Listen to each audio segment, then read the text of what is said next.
whether it was high school or middle school. Yeah, okay. So, I'm going to show you a quick video.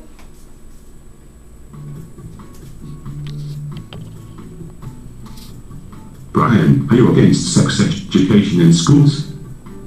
I think it's ridiculous for anyone to be against the sex education class because they are not promoting sex. They are promoting protection for the people that choose to do it. Every sex education class I have been a part of has made sure everyone was clear on the fact that abstinence is the only way to stay 100% safe. Without knowing about sex education properly and just hearing all these dirty words and slangs, more teens would be tempted to have more sex. However, if they know more about it and know the risks and consequences, they can make wiser decisions for themselves. Some people think that sex education would promote teen pregnancy. Do you agree with them? No, the reason for having sex education is to make kids aware of what they can do to prevent pregnancy and contracting STDs. I think that by just teaching about abstinence, sex is viewed as a sort of forbidden fruit. By teaching sex education in schools and teaching it more openly, teens will be more likely to make sensible decisions instead of doing what the movies tell them. Okay, so sex education will influence and change your life in one way or another. Not only will it affect your children, but your children's children, and so on. My parents were never open to me about sex, and so growing up, thanks to my health class in high school, I was able to learn more about how to prevent pregnancy and STDs. Sex education in schools is important because it gives the students fundamental knowledge on how to take care of themselves when it comes to intimate contact with someone. First, I'll talk about why it is more convenient for schools to educate the teenagers about sex rather than the parents.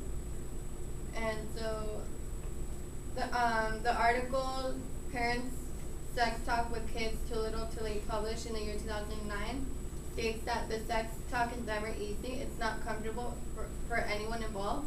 Parents are afraid of it. Children are mortified by it. So by having the schools educate the teens about sex, it will relieve a lot of stress from their parents and children. It will not interfere with important subjects such as math, English, and science. It will be offered in before school, after school, or during the summer. So now I'm going to talk about by schools having sex education in the curriculum, it does not mean that they're going to take away time from important subjects again. In my high school, it was mandatory to take a health class in order to graduate, but it was offered during the summer or during before school, during zero period. And I chose during the summer before entering high school. It was a great experience for me because I was able to meet people before I started school, so it was a way to make friends. For me, because I moved schools. Not my friends. None of my friends went to the same high school I did. And the third argument, supporting teen pregnancy, is an all-time low, so it should motivate schools to want to keep it like that for their students' benefit. So it'll benefit schools by keeping teen pregnancy low, because it means less girls drop out from high school and because of pregnancy.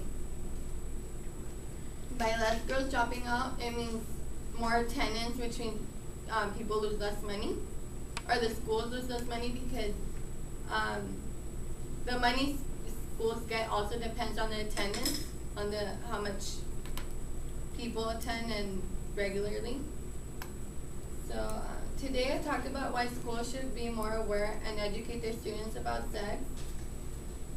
It is crucial, especially in schools, because the fact that so many have boyfriends and girlfriends and are giving them the fundamentals on how to be safe, they are less likely to get an STD or have a baby at an early age. Today I discussed that schools should teach sex education because of how much students as well as parents fear the talk. Instead of taxpayers' money going to well for another less important things, why don't money go to educate teenagers to prevent teen pregnancy and sexually transmitted diseases, which they are the future, so why not prevent them from having, from becoming pregnant and not ruining their life, but giving them more motivation to stay in school.